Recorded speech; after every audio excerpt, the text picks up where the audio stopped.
All right, hello. Moving right along, Numbers chapter 16. Okay, I will be honest, Numbers has always been probably one of my least favorite books of the Bible, but see how many of these stories I remember. Korah, son of Izhar, the son of Kohath, the son of Levi, and certain Reubenites, Dathan and Abiram, sons of Eliab, and On, son of Peleth, became insolent. Let's see what they say insolent means. Took men. Okay. And rose up against Moses. Okay, so they basically convinced men to rise up against Moses. With them were 250 Israelite men, well-known community leaders who had been appointed members of the council. They came as a group to oppose Moses and Aaron and said to them, "You have gone too far. The whole community is holy, every one of them, and the Lord is with them. Why then do you set yourselves above the Lord's assembly?" See, if you're really holy, then you don't really care. I mean, you want to have a close personal relationship with the Lord, and I guess I don't really know exactly how that worked before Christ, if it was the same thing before the Holy Spirit was able to come upon people. I don't know. But you wouldn't be like, I deserve it. You would want it for the sake of just being in the presence of the Lord, not for the power that comes with it. Look how much it annoys Moses. Like, Moses hates, he hates the role. Like, these people don't even know what they're asking for.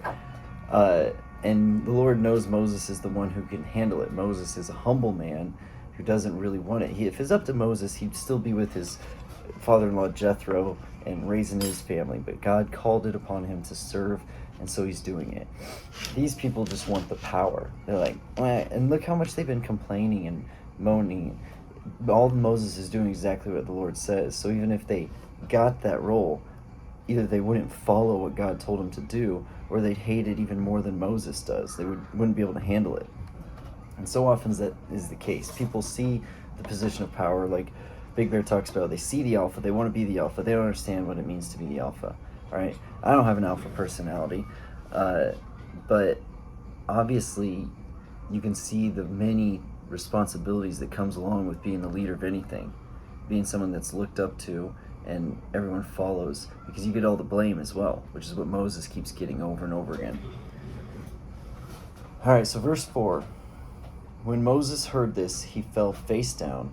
Then he said to Korah, and again, this is like right after, I mean, chronologically, we don't know the exact dates, but it's soon after, for the second time, maybe the third, but the second time for sure, that Moses has told God, no, don't wipe all these people out and make my line your new covenant.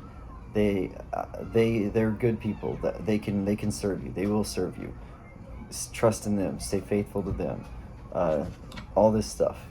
And then, boom, they come to him like this, and he falls face down. You know, talk about your patience being at its end. Then he said to Korah and all his followers, "In the morning the Lord will show who belongs to him and who is holy, and he will have that person come near him. The man he chooses he will cause to," it should be capital, that's why it's thrown off, the he should be capital if it's God. Come on. So let me reread that. The man God chooses, God will cause to come near him. You, Korah, and all your followers are to do this. Take censers, and tomorrow put burning coals and incense in them before the Lord. The man the Lord chooses will be the one who is holy. You Levites have gone too far. Moses said to Korah, "Now listen, you Levites. Isn't it enough for you that the God of Israel has separated you from the rest of the Israelite community and brought you near himself to do the work at the Lord's tabernacle and to stand before the community and minister to them? He has brought you and all your fellow Levites near him, but now you are trying to get the priesthood too. It is against the Lord that you and all your followers have banded together. Who is Aaron that you should grumble against him?" Basically, what has Aaron done? Because again, the Levites were like the servants. They weren't the priests necessarily. Aaron's descendants were the priests. Levites were the servants of them. But they still had to purify themselves and make themselves holy. But they weren't the priest class, and they're like, "What we want it." Dude, as a Delta personality, I would have been totally okay. Like, way preferred to be just like the guy who helps clean up and, takes care of the animals and the lawn care and all that stuff. Much rather been that guy. I don't know what they're complaining about. Then Moses summoned, and what's Aaron done to you guys? If anything, Aaron's gone against Moses, because he and Miriam rose up against Moses too. Poor Moses. Think about political correctness will get me and my 15 followers. But think about how annoying it would have been to follow or to lead this group of grabblers, because that's what they're doing, all right? Half of them, a whole bunch of them got like swallowed up by the earth right after they worshiped that calf. Like, they just keep being like, it was better in Egypt. Moses, you suck. This is awful. There's that land. Yeah, it's really nice, but there's people in it, and they're big. It's like, okay, God's literally shown you miracles. It's not like today's day and age. Again, I said this in the last video. They've directly seen miracles, and they're still like, How? I wouldn't be able to do it. Moses, you're a much better man than myself, because how annoying that would have been. Then Moses summoned Dathan and Abiram, the sons of Eliab, but they said, we will not come. Isn't it enough that you have brought us up out of a land flowing with milk and honey to kill us in the wilderness? So now they're like, you brought us out of Egypt, that place where we were under forced labor. Okay, so I know Big Bear's joked around, like, he doesn't even believe they're slaves. Go back and see my videos. It's not like our modern understanding of slavery, but forced labor, not allowed to leave. Basically, yes. I mean, they were under the thumb of Egypt by the end of it. But they genocided an entire generation of them. Wouldn't let them leave to just go. First, Moses is like, just ask Pharaoh to let us go back and worship in our homeland for a couple days. We haven't done it in 400 years. We want to go. And they wouldn't let him do it. So he shows them these plagues, everything. These people are still like, it's better back there. You suck, Moses. Why'd you lead us out here into the wilderness just to die? We should have stayed in Egypt, where we were under the thumb of the Pharaoh, and we were complaining about the Pharaoh. Like, they were complaining about the Pharaoh at that time. Then they leave. Now they're complaining about Moses. They just complain. They're just always going to complain. They're just whine. And so much I see that. Like, I know it. I mean, you guys, I'm sure you're aware of this. Small talk, if you're not with your close buddies, if you have to do that with like friend or like coworkers and things like that, a lot of it's negative. People just like to complain. Oh, this, oh, that, Even I fall guilty of it sometimes, because, I mean, I do it in more of a joking way, but I've noticed that. But these people are like, genuinely have no gratitude for anything. It just blows my mind. They're like, it was flowing with milk and honey back in Egypt. Dude, they genocided a generation of your kids. All right? And the whole, again, Big Bear's talked about, he doesn't believe they're slaves. Jokingly, seriously, I don't know. But they use that as a victim mentality. Okay, so if Jews today ever talk about the 400 years of slavery, just show them their own scriptures. This is the Torah. This is the books of Moses. We're not even to just the Christian stuff yet. They themselves are saying that they would have rather stayed in Egypt. Their own ancestors were like, no, we weren't slaves. It's awesome there. There's milk and honey. You brought us out of here. So 400 years of slavery, like, doesn't sound like it by your own admissions. Either that or you're just a constant complainer, or both. I just always find that funny. I hear a lot of 400 years of slavery in Egypt, slavery that we were under the Pharaoh's thumb. It's like, yeah, but you wanted to be. Like, even after you left, you wanted to go back. Multiple times, you guys wanted to go back. Anyway.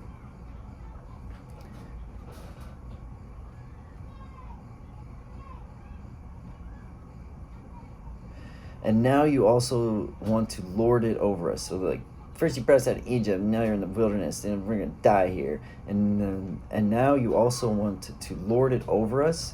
Moreover, you haven't brought us into a land flowing with milk and honey, or given us an inheritance of fields and vineyards. Do you want to treat these men like slaves? No, we will not come.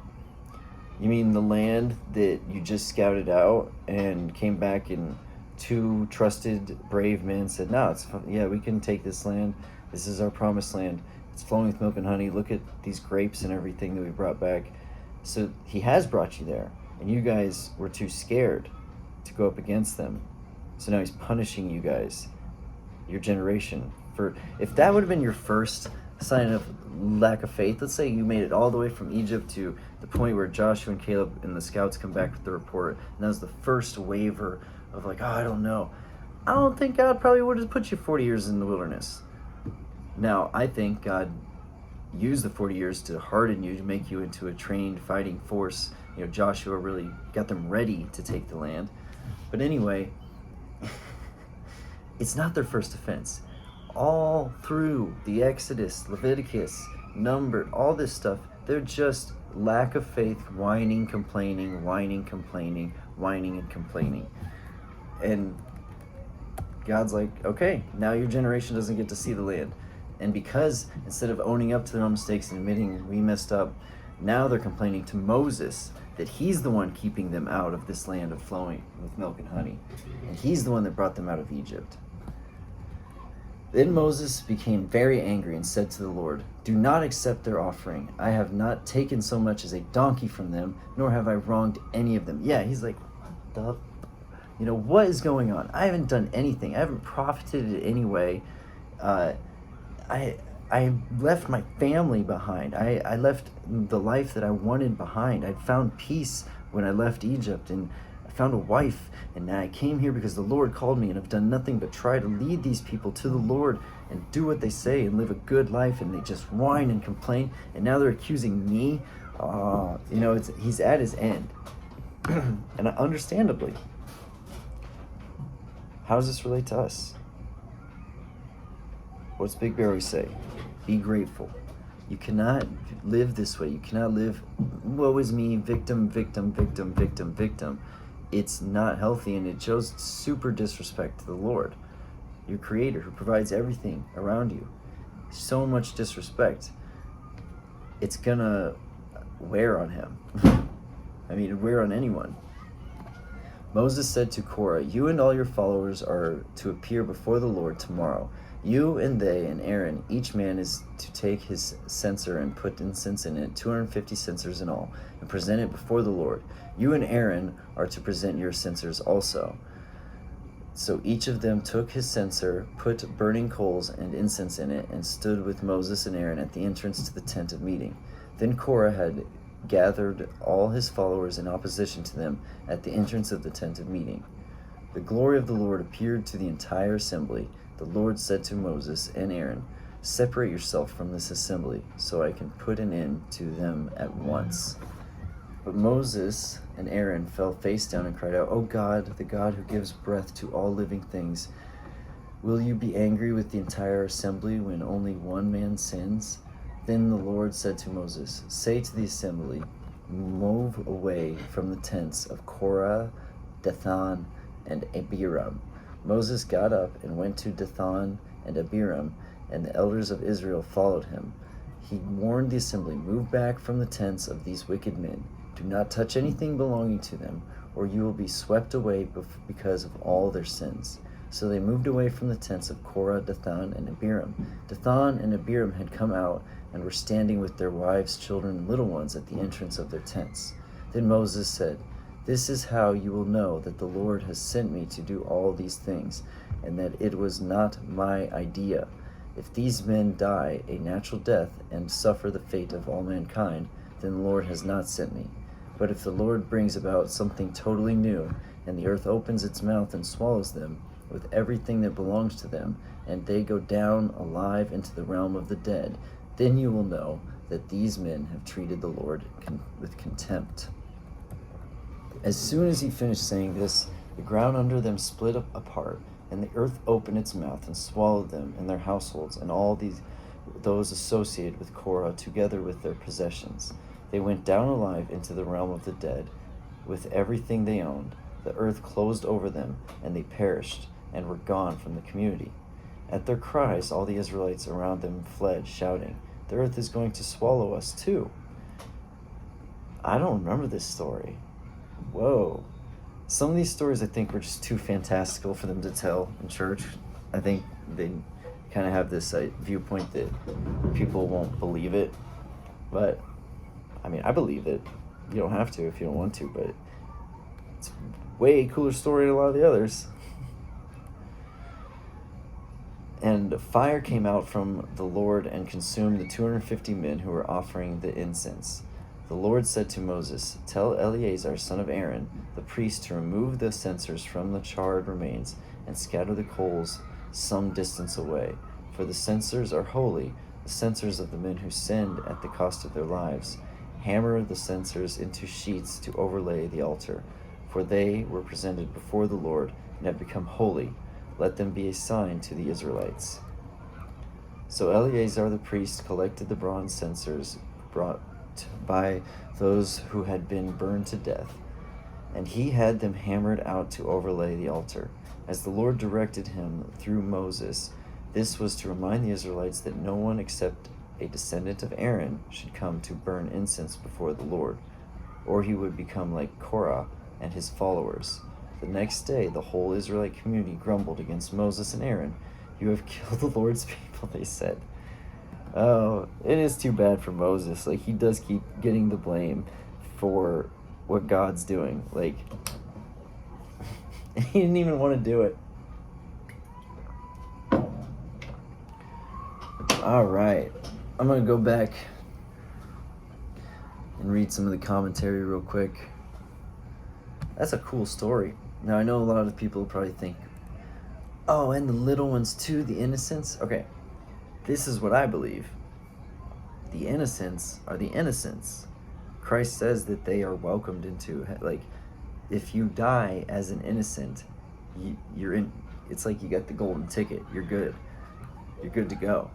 Okay? That's the one saving grace that I have with abortion. Like, obviously abortion is abhorrent. It's awful. It's disgusting. But that is the one thing that allows me to, be like, not necessarily okay with it, but accept that it's in God's world, because the innocents, Christ said, they're welcome into the gates of heaven. So that never has bothered me in the Bible and the children, because I feel like people can say differently. We'll get into it when we get further into the conquest.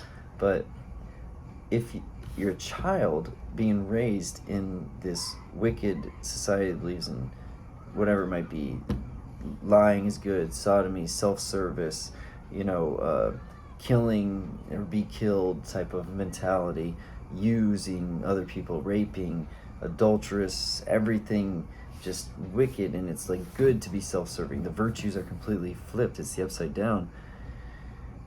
That's what you're going to grow into. It's going to be very hard for you to really take a path. Only Abraham was able to do it, like so soon after Noah, boom, everyone goes wicked. It's not an easy turn away from your entire family and everyone you know to accept a totally different mentality. So you're most likely going to end up that way. Wouldn't it be? It's better that they die still as an innocent, And even you say, well, you could take them and raise them. True, but they'll always have that memory of their parents. Their parents probably did. Someone somewhere showed them some love as a child, taking care of them, and they're going to remember that, and they're going to eventually 1, 2, 10, 100 of them are going to want to bring back their old pagan ways, and they're going to have resentment towards the Israelites. And the Israelites, a lot of them will never fully accept them because they are of a different, nationality. So you have to understand how people's minds work and how things would have actually gone. Okay.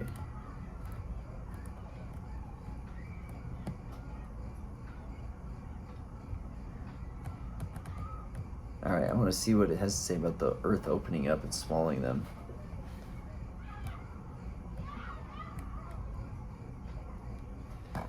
Okay. The ground split apart under them, and the earth opened its mouth and swallowed them up.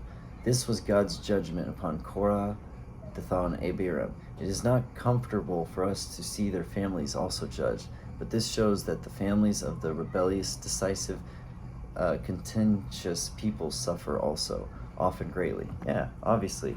The sins of the father, it's not your fault, and you won't be judged in the afterlife for them, but they will affect you here on earth. The sins of the father, 4 generations down, it says, they will have an effect on your future generations.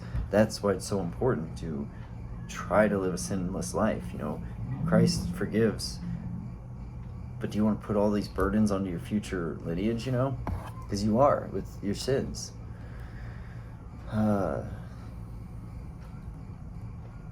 Literally, they went into Sheol, the land of the dead. This was the Hebrew concept of the realm of the dead, under the earth's surface. These were not buried. They went down alive into the pit. There was no need to dig graves, but God dug their graves and sent them straight to the realm of the dead. There was an unusual mercy shown to a remnant in this. It turns out that there are survivors of Korah's family who extended all the way to the time of David and beyond. Numbers 26:10-11 tells us that Korah was among those whom the earth swallowed, but that his sons did not die with him. His descendants would later become the temple singers, responsible for the crafting of numerous psalms. Yeah, okay, sweet. All right, let's go back to the scripture. So the next day, again, the whole assembly's mad at Moses and Aaron. Verse 42, but then the assembly gathered in opposition to Moses and Aaron turned toward the tent of meeting. Suddenly the cloud covered it, and the glory of the Lord appeared. Then Moses and Aaron went to the front of the tent of meeting, and the Lord said to Moses, get away from this assembly so I can put an end to them at once. And they fell face down. Then Moses said to Aaron, take your censer and put incense in it, along with burning coals from the altar, and hurry to the assembly to make atonement for them. Wrath has come from the Lord. The plague has started. So Aaron did as Moses said and ran into the midst of the assembly. The plague had already started among the people, but Aaron offered the incense and made atonement for them. He stood between the living and the dead, and the plague stopped. But 14,700 people died from the plague, in addition to those who had died because of Korah. Then Aaron returned to Moses at the entrance to the tent of meeting, for the plague had stopped. He's really weeding the people out. And I know we've talked before, the numbers may be off. I believe the numbers that the Bible gives us. Other people don't believe especially the number of people, number of Israelites, all this stuff. So let's say you take it down, say it's only 1,400 instead of 14,000.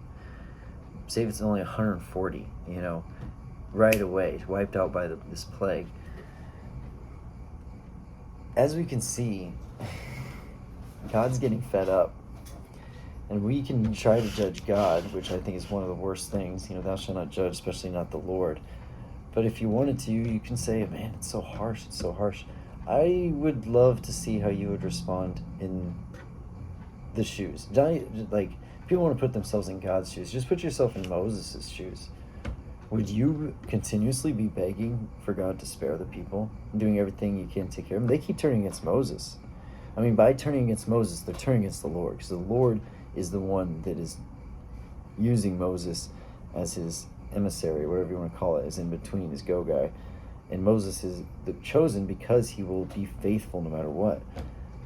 And so many times Moses has been offered, just let me wipe these people out. They don't get it.